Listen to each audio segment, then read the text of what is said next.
दुनिया में 3 कैटेगरी के लोग होते हैं।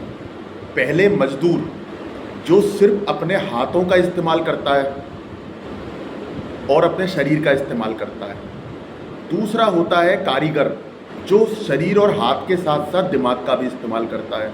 और तीसरी कैटेगरी होती है कलाकार, जो अपने हाथ, शरीर, दिमाग के साथ साथ दिल और आत्मा का भी इस्तेमाल करता है।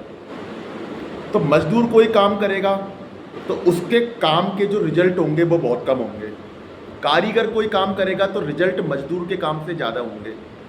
लेकिन एक कलाकार बनकर अगर आप काम करेंगे तो आपके काम के जो रिजल्ट हैं और जो उत्पादकता है वो कई गुना ज़्यादा होगी और आप एक कीमती संपत्ति बन जाएंगे। खुद को एक कलाकार मानकर काम करना चाहिए। एक कलाकार होता है अपना दिल, दिमाग, अपनी आत्मा सब कुछ अपने काम में झोंक देता है, काम के साथ भावनात्मक रूप से जुड़ जाता है और इतना अच्छा काम करता है कि उसके काम के जो रिजल्ट होते हैं और उसकी जो उत्पादकता होती है वो कई गुना होती है। एक कहावत है कि तन की शक्ति, मन की शक्ति, बॉर्नवीटा।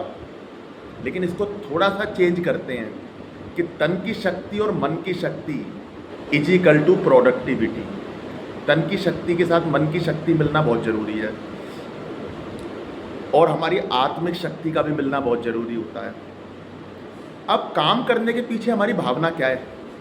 पहली भावना तो यह है कि मैं कुछ पाना चाहता हूँ इसीलिए मैं काम कर रहा हूँ, तो हमारे काम के रिजल्ट बहुत अच्छे नहीं रहेंगे। दूसरी भावना यह है कि मैं कुछ ऐसा करना चाहता हूँ कि जो जन कल्याण के हिसाब से करूँ, लोगों का भला करते हुए।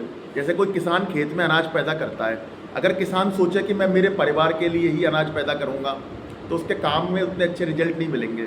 और वो ये सोचे कि मैं दुनिया के लिए, लोगों के लिए, समाज के लिए, राष्ट्र के लिए कुछ काम कर रहा हूँ और अनाज पैदा कर रहा हूँ जिससे कई घरों के चूल्हे जलेंगे, तब उसके काम में अच्छी रिजल्ट आएंगे और अच्छी उत्पादकता बढ़ेगी।